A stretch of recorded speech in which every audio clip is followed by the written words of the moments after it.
We're going to take a look at one of our basic throws now, a hip throw.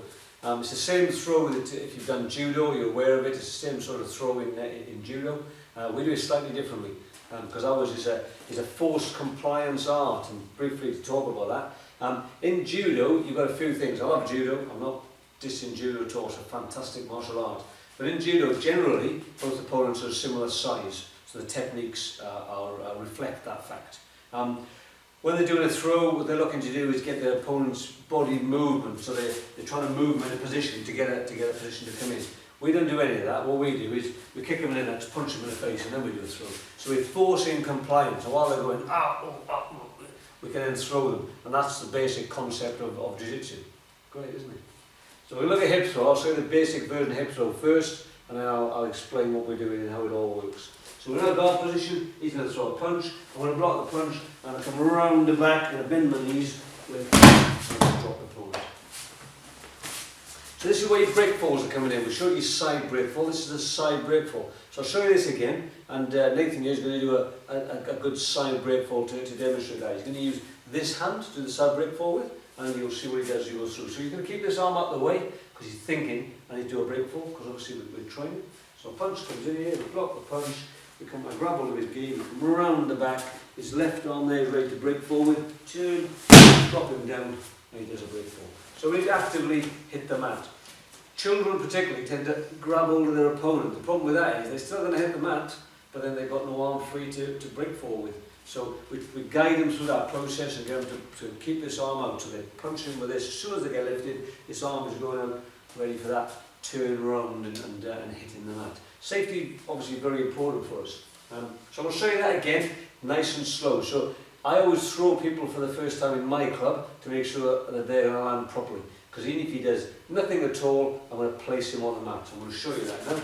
So I'll grab this arm here, I'm going to lift him up, I'm going to bend my knee as he comes down, and I'm just going to lay him on the mat nice and gently.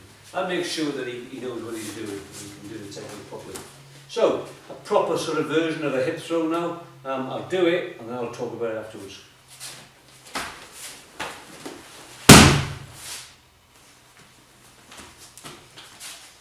So, what did I do? Well, I blocked the punch. Block the punch there, keeping this arm nice and high. I then drop my arm straight down to his shoulder. And then I put a weakener in.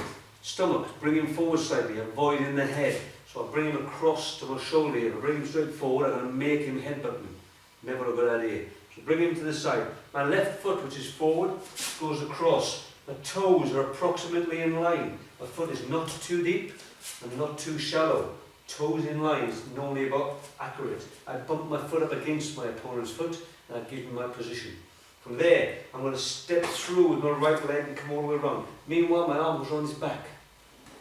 A turn. Now we're both facing the same direction. My knees are slightly bent. I'm going to put my hands near his kidneys. So my elbow's near his left kidney and my hand is on his right kidney. I'm going to squeeze into his ribs and I'm pulling with my left arm. I'm going to thrust my hips backwards and turn my right shoulder to the floor. So that's from the other side. So my guard is up. Punch comes in, block nice and high, near his elbow, here, just in front of his elbow.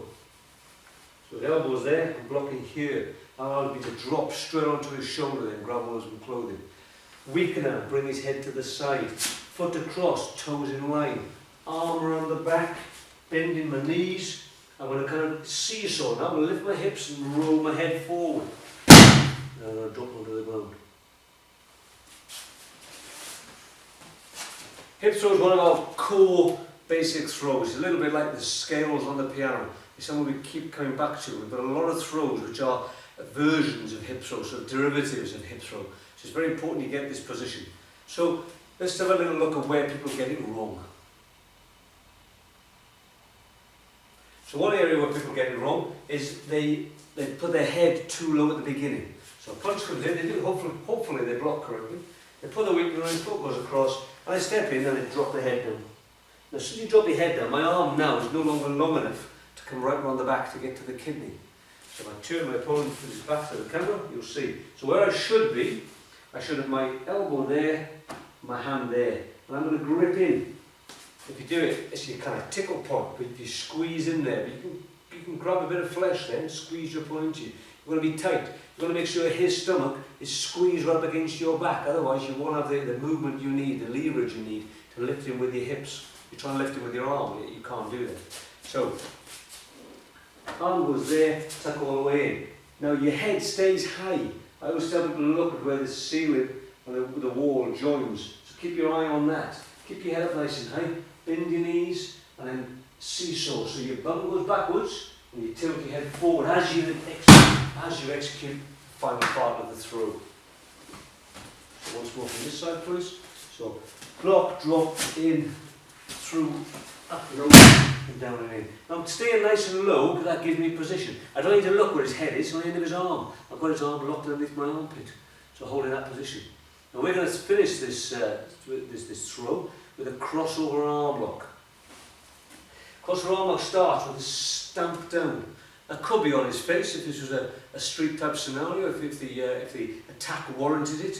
Obviously it doesn't in this case, but if it did. So my foot goes down there, I'm going to lean him in, so he's up on his side, completely up on his side. Then I'm going to squat, roll backwards, keeping my body up a little bit. His elbow is above my thigh, my quads, and I'm going to put both hands on there. Now this, under violent circumstances, would be an elbow break. I'm just trying to snap his arm across there. Obviously, we don't want to do that in training because we just lose students. They oddly don't come back once you break their arm.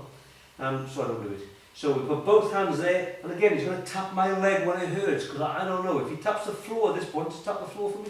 This is a noisy room. I might not know that that's him tapping the floor. So you're going to tap my leg. Tap my leg, please. Tap my leg. Nice solid tap on the leg so I know. So I'm going to grab this, I'm going to squeeze progressively and slowly. Progressively and slowly, he's going to tap when it hurts. And there we go, we're finished. Now this is different, if you've seen Brazilian Jiu-Jitsu, it's different to their technique. Their techniques used for different reasons. Whilst this can break the arm, it's quite a different technique. So from there, this is why my foot's underneath him, and he's tilted up on his side, because that is the best position to attack this elbow.